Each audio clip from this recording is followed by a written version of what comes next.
What's the most efficient product? A physical one or a digital one? What's the difference? What do you want to use for your team when you need to make it more efficient? How to choose the best option? Great questions. I'm Crystal Bray. This is PTO Coaching. And in this series, we explore what PTO stands for and why it matters to you. So today we're exploring the P in PTO, which stands for products. Now, I worked at two companies, one that sold physical products and one that sold digital products. There's a lot I learned from being at both of these places, but I can tell you there's definitely a difference. The physical products company was a men's retailer that sold formal wear, ties, suits, other professional attire. The company mostly consisted of operations teams, so store associates, logistics managers, merchandisers, you name it. Okay, and then on the flip side, there was a fairly small technical team. So a couple of data analysts, we had a couple of data engineers, and if you heard a previous video, they hired me as the only data scientist. So a fairly small technical team, but really heavy on the operations. And that's because we had a really big physical footprint. Then I worked at a very large tech company, and we offered a marketplace solution that allowed individuals to connect. This company had a massive technology team, like complete opposite. So they had data scientists, applied scientists, machine learning specialists, product specialists, data engineers, product marketers. The list actually goes on. There's a lot of technical people at this company holding up the back end. And on the flip side, we actually had less of a percentage of operations teams.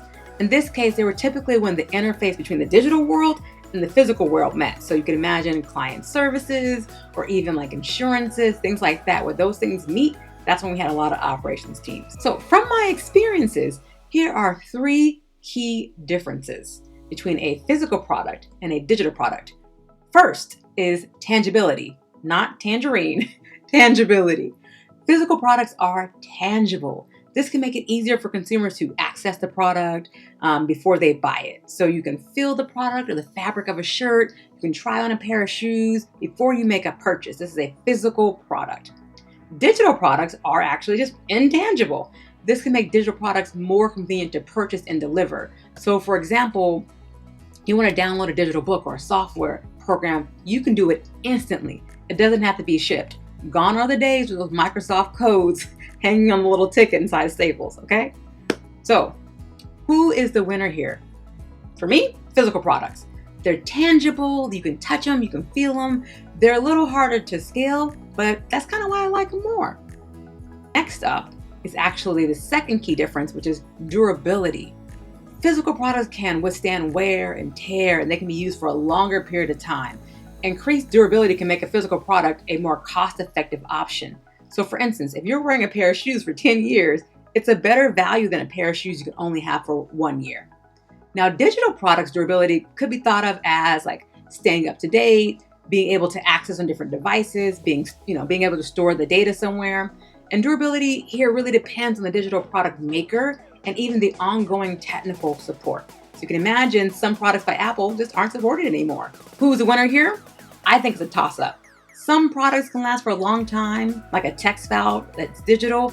On the other hand, you can lose your phone and all your photos, whereas a physical product can last a long time. Sometimes we call them antiques, but these are subject to things like fire and other hazards. So for durability, I call it a toss-up. The last area we'll talk about is actually scalability. Basically, how fast can it go viral? So if you can scale a physical product, it can make physical products a more attractive option for businesses. So looking at growing rapidly like a Zara's or something like fast fashion. So a clothing company can scale its production, but it needs to offer new factories, better logistics, better distribution, so a lot more details. Whereas digital products can be easily duplicated and distributed online. If the server can handle it, you can have like 1 million people on your app or using your website. So in this case, who's the winner? Digital products, because physical products typically are more difficult to scale than a digital product because they actually require more resources to distribute. So overall, what's the better type of product? I'm gonna leave that to you.